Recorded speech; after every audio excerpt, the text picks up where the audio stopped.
ज्योति सिंह और ऋतिक सिंह के बीच दूर हुई नाराजगी। जी हां दोस्तों, आपका स्वागत है मेरे चैनल ऑसम भोजपुरी पर। वीडियो को पूरा देखिएगा।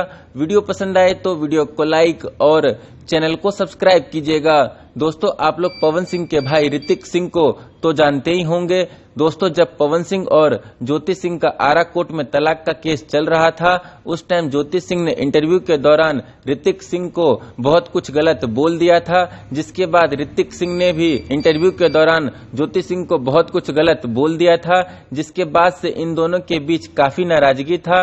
पर अब दोस्तों, जब पवन सिंह और ज्योति सिंह का रिश्ता ठीक हो गया है और ज्योति सिंह अब पवन सिंह का काराकाट में घूम घूम कर चुनाव प्रचार कर रही है, तो दोस्तों अब ज्योति सिंह और ऋतिक सिंह के बीच की नाराजगी दूर हो गई है, क्योंकि दोनों एक साथ पवन सिंह का चुनाव प्रचार करते हुए काराकाट में नजर आ रहे हैं, जो कि पवन सिंह के चुनावी नतीजे के लिए बहुत ही बढ़िया और अच्छी खबर है। दोस्तों, आप लोगों को ये वीडियो कैसा लगा कमेंट करके जरूर बताइएगा।